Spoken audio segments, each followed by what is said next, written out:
How we doing, guys? Good. Happy birthday, Brad. Thanks, Jason. Yeah.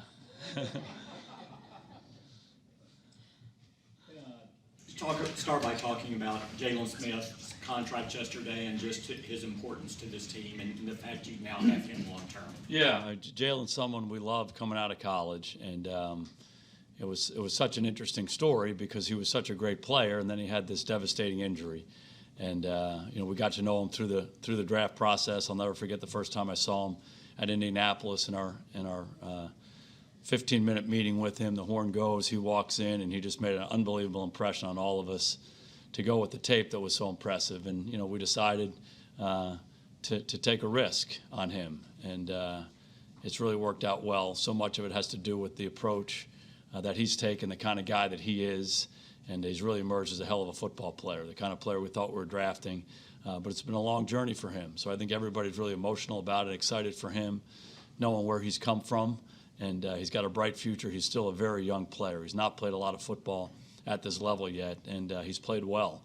And so we're awfully excited about what he can be in the future for us, both as a player and as a leader. As a player, what is his best trait?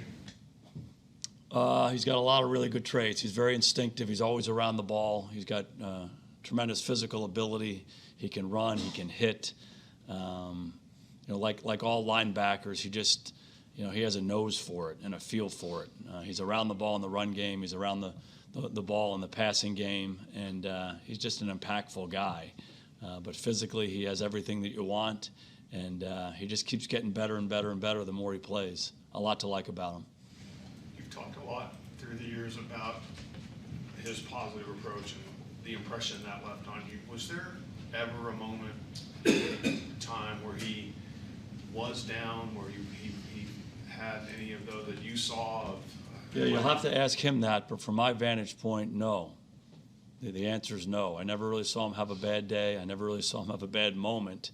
Whenever he was struggling with things or having to be more patient than maybe he wanted to be, he always just had this great spirit about him. And, we've been talking a lot about the right kind of guy around here for a long time. Build the team with the right kind of guys, the guys who are great people, who love football, want to be a part of something special, and he represents all of that. And that's ultimately why we took the risk that we did on him coming out in the draft. And he's demonstrated that. And we had high expectations for that, but I'm not so sure he hasn't even exceeded those, just in terms of his approach coming back from this. And he wants to be a great player. He wants to be part of something special. You've taken, in the second round, the risk-reward quotient. You've shown you've been willing to land on the risk side a lot of times in the second round. But with him, was it even a more difficult conversation and a more prolonged conversation than you've had with some of those other second-round picks about whether to do it? Well, the interesting thing about him is there was just so much to like about him as a player and as a person. And what was the risk was something that was out of everyone's control.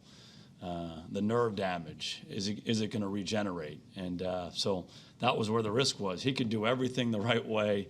He has immense physical ability, tremendous work ethic, all of these things.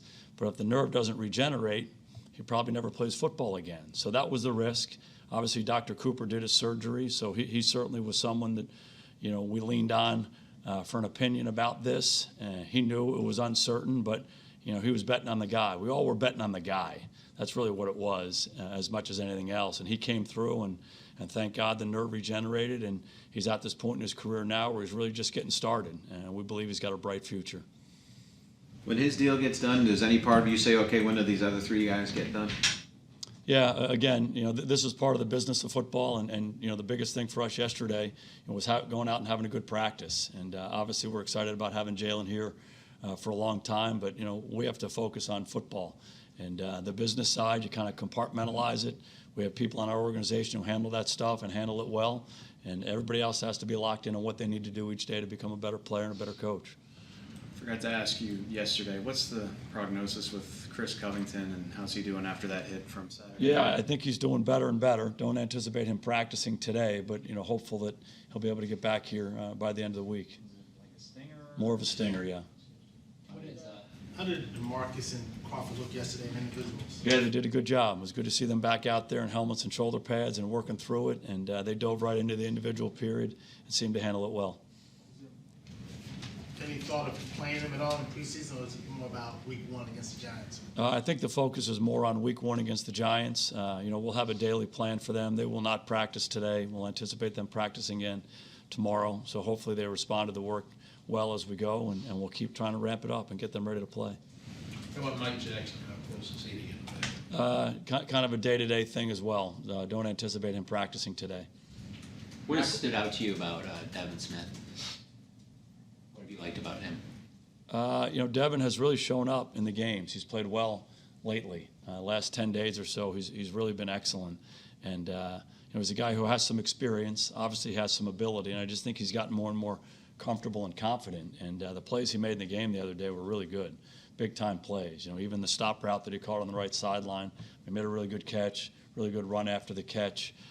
Obviously, the play for the touchdown was a big-time play. So, he's made some plays here the last couple of weeks, and I think that's really buoyed his confidence. And I think he's feeling better and better about himself, coming off the ball better, and he's making a lot of plays for us. When you signed a guy like that, when you did in January or whenever he got here, is that along the lines of, at one point, a lot of people felt highly about this guy, second-round pick, even if it didn't pan out. Is that kind of what you're looking at? Oh, absolutely. In our evaluation coming out of school, we liked him. And, you follow guys like that, and you wonder what happened. I know he's dealt with a lot of injuries, so, maybe a fresh start, giving him a new environment, maybe him just being healthy and learning the system, maybe that helps him. And, he's been banging away, and he's really had a good couple weeks. And it's great to see that, a guy who's been a veteran player, gone through some things in his career, keep plugging away and going about the right way and having a little success. Can you talk about the decision of throwing Donovan Wilson out there with the one gesture, defense? Yeah, just to give him a chance. We have a lot of different safeties who are kind of in and out, and he's done a good job. He's been around the ball a lot throughout training camp, and you just want to see guys play. And we've talked about this guy's out, this guy's out. Those are great opportunities for us as a team and for individual guys. So we really try to embrace those. And Donovan's done some good things, and we'll keep evaluating them.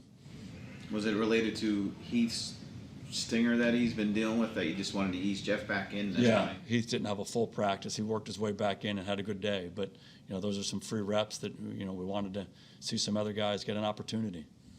What has Justin Phillips shown you in camp, and what did you like about him coming out of school? He's done some really good things. Obviously, he made a ton of plays the other day in the game, and was around the ball in the running game, made some big hits. Obviously, made the big interception, and I think that's what we saw. We saw an instinctive player in college, and we're starting to see that now. And sometimes with young players, maybe you don't see that right away because they're learning the system, and they can't really trust themselves quite yet. But the more he's been around, it's pretty easy to see that he picks things up well, and you're starting to see his playmaking ability. You have a guy that you let go before camp, and then you bring him back. What does that say maybe about his approach and the way, I guess, he stayed around? And that's the conversation we had with him when he left. Sometimes you have to make some decisions for roster reasons, maybe unrelated to anything you've done or haven't done. And so you try to tell the player that if something comes up, hey, we want to bring you back, stay ready. And he certainly stayed ready, and he's taken advantage of this opportunity.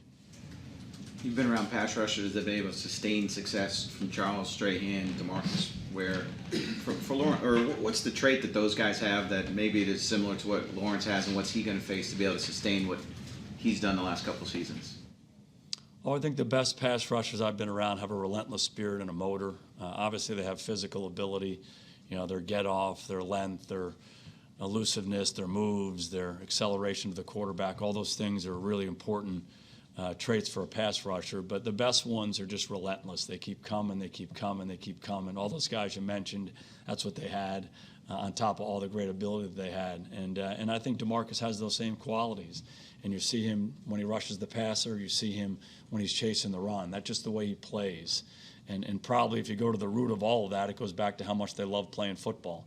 And DeMarcus loves playing ball. He prepares the right way, practices the right way, and all that stuff shows up in the game. He was saying yesterday, he was reminding us how he played a couple of years with only one arm. Are you a little intrigued to see what he can do from a technique standpoint and now being completely healthy? Yeah, I mean, if you look at his career, he's been banged up a lot. He's dealt with a lot of different things over the course of his career, and he's still been a very productive player for us. So, getting guys healthy and keeping them healthy is a big part of them having sustained success. And he's worked through some things. I can't remember, it was just a couple, 3 years back where he had a back situation and there was a question about whether or not he was going to get season-ending surgery. He looked me right in the eye and said, I'm playing. We'll deal with that after the season. So he has that toughness, the physical toughness and the mental toughness to do it. And again, the healthier those guys are, the better they're going to play. But he's played through some things and played well for us. Thank you. All right, good to see you guys. See you, Coach.